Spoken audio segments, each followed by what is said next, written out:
Καλώς ήρθες σε ένα ακόμα βίντεο, καλώς ήρθες στο κανάλι μου. Στο σημερινό βίντεο θα σου μιλήσω για μια λειτουργία που θα έλεγα ότι είναι και καλά κρυμμένη μέσα στην εφαρμογή DJI Fly και πιστεύω θα τη βρεις χρήσιμη. Πάμε να δούμε πού θα τη βρούμε και πώς μπορούμε να τη χρησιμοποιήσουμε. Είμαι ο Νίκος, αν είσαι καινούριος στο κανάλι, ρίξε μια ματιά στο περιεχόμενο του καναλιού. Αν το βρεις ενδιαφέρον, μην ξεχάσεις, πάτησε το κουμπί της εγγραφής και κάνε και like στο συγκεκριμένο βίντεο.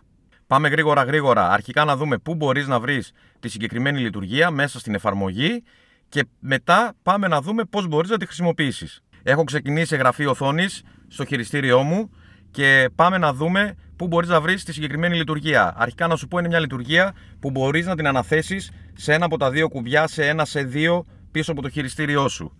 Έτσι, αν πατήσουμε πάνω στις τρεις τελείες, θα πάμε στο μενού Control και αν σκρολάρουμε προς τα κάτω, θα δούμε εδώ το μενού που λέει Button Customization. Πατάμε και θα δεις, το έχω βάλει ήδη εγώ, στο C1 έχω τη λειτουργία να μου επιστρέφει το gimbal από τις 0 στις 90 μοίρες και τα ανάποδο, και στο C2 όπως θα δεις γράφει Cruise Control.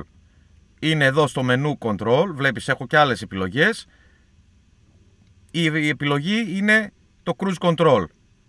Έτσι βρίσκουμε και αναθέτουμε στο κουμπί σε ένα ή σε δύο τη συγκεκριμένη λειτουργία. Αφού λοιπόν είδαμε πού βρίσκεται η συγκεκριμένη λειτουργία και μπορούμε να την αναθέσουμε όπως είπαμε σε ένα από τα δύο κουμπιά, πάμε να δούμε τώρα πού μπορεί να σου φανεί χρήσιμη η συγκεκριμένη λειτουργία. Αρχικά να σου πω τι κάνει η συγκεκριμένη λειτουργία. Cruise Control λοιπόν, και αυτό που κάνει η συγκεκριμένη επιλογή είναι, αφού ενεργοποιήσω τα κουμπιά, να κρατάει ό,τι input έχω δώσει εγώ στα stick του χειριστηρίου μου. Τη δεδομένη στιγμή δηλαδή που θα πατήσω εγώ το συγκεκριμένο κουμπί και θα ενεργοποιηθεί η συγκεκριμένη λειτουργία, θα κρατήσει όποια επιλογή έχω εκείνη τη δεδομένη στιγμή στα stick του χειριστηρίου μου. Πάμε να δούμε στην πράξη πώς λειτουργεί όλο αυτό και πώς θα σε βοηθήσει. Έχω σηκώσει λοιπόν τον drone και θα χρησιμοποιήσω ως θέμα μου εδώ το συγκεκριμένο δέντρο, δεν είναι κάτι ιδιαίτερο, απλά για το παράδειγμά μας, και πάμε να κάνουμε ας πούμε manual, χειροκίνητα, ένα point of interest με θέμα μας το drone. Θα ξεκινήσω λοιπόν και θα κάνω αυτή την κίνηση. Από τη στιγμή που είμαι ευχαριστημένος με το πώς κινείται το drone, πατώντας το cruise control, πλέον έχω αφήσει τα stick, όπως βλέπετε, φαίνεται εδώ στην οθόνη. Φαίνεται, το drone συνεχίζει και εκτελεί την κίνηση και έτσι τα χέρια μου είναι ελεύθερα. Το drone έχει κρατήσει την επιλογή που του έχω δώσει εγώ. Μπορώ να ξεκινήσω να καταγράφω κιόλας. Οκ. Και το drone μπορεί να συνεχίζει εκεί και να κάνει τη συγκεκριμένη κίνηση χωρίς εγώ να χρειαστεί να κάνω τίποτα. Τώρα, που θα το χρειαστείς αυτό, μπορεί να κάνεις άλλες πιο σύνθετες κινήσεις. Τα χέρια μας πολλές φορές δεν είναι πολύ σταθερά και κάποιες κινήσεις μπορεί να επηρεάσουν και να μας χαλάσουν το πλάνο. Έτσι, όταν είμαστε ευχαριστημένοι με την κίνηση που πραγματοποιεί το drone, μπορούμε, αφού είμαστε ευχαριστημένοι με το πώς κινείται το drone σε σχέση με το θέμα μας, να ενεργοποιήσουμε το cruise control και κρατάει τα stick σταθερά. Πάμε λοιπόν να δούμε και κάτι άλλο τώρα. Ένα top down που ταυτόχρονα το drone θα περιστρέφεται γύρω από τον άξονά του. Περιστρέφω το drone, αυξάνω και σε ύψος, ενεργοποιώ το cruise control, το αφήνω. Όπως θα δείτε και στην οθόνη μου βγάζει από κάτω ότι έχει κλειδώσει, όπως θα δείτε, το πόσο γρήγορα ανεβαίνει σε ύψος, και το drone ανεβαίνει και περιστρέφεται ταυτόχρονα. Εδώ να πούμε τώρα ότι εγώ αν κουνήσω τα stick μπορώ να επηρεάσω την κίνηση του drone, απλά αυτά που θα είναι κλειδωμένα θα έχουν παραμείνει. Δεν θα πάρει δηλαδή την καινούρια είσοδο που έχω βάλει εγώ. Δηλαδή αν θέλω εδώ να το φέρω λίγο πιο εδώ, να το κεντράρω, βλέπετε ακούει. Παρ' όλα αυτά όμως έχει παραμείνει κλειδωμένο. Πάμε να δοκιμάσουμε ένα άλλο παράδειγμα. Ας πούμε ότι θέλω να κάνω αυτή την κίνηση και ταυτόχρονα το drone να ανεβαίνει έτσι σε ύψος. Cruise control. Είναι μια πιο σύνθετη κίνηση. Στην ουσία πραγματοποιεί τρεις κινήσεις. Όπως θα δεις,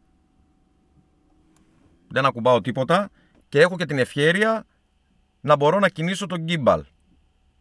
Έτσι το drone πραγματοποιεί την κίνηση από μόνο του και εγώ μπορώ για παράδειγμα σιγά σιγά, χωρίς να έχω το νου μου στα stick, να κατεβάσω το gimbal.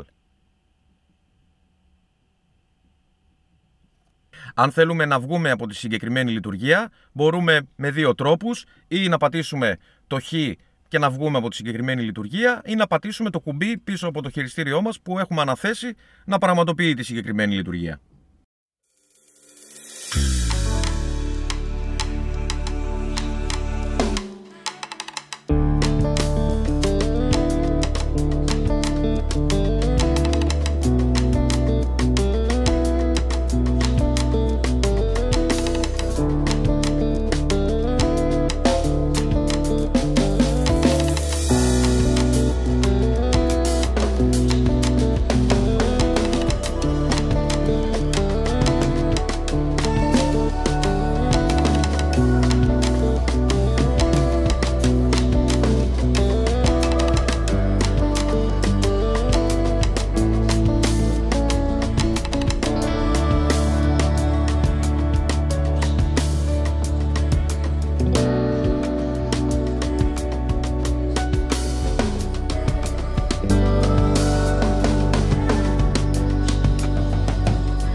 Σου έβαλα και μερικά παραδείγματα ακόμα. Νομίζω θα βρεις χρήσιμη τη λειτουργία αυτή, ειδικά αν δεν έχεις και πάρα πολύ σταθερά χέρια και τα χέρια σου, τα δάχτυλά σου πάνω στα stick παίζουνε.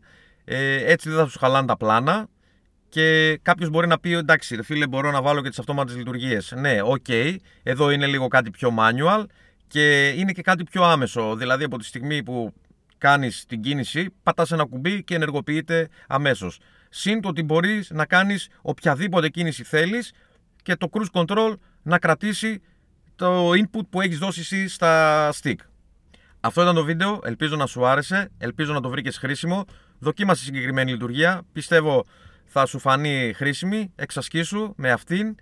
Και αν σου άρεσε το βίντεο, κάνε like. Αν είσαι καινούριος στο κανάλι, πάτα το κουμπί της εγγραφής και το καμπανάκι για να μην χάνεις τα επόμενα βίντεο. Και μέχρι το επόμενο, να είστε όλοι καλά.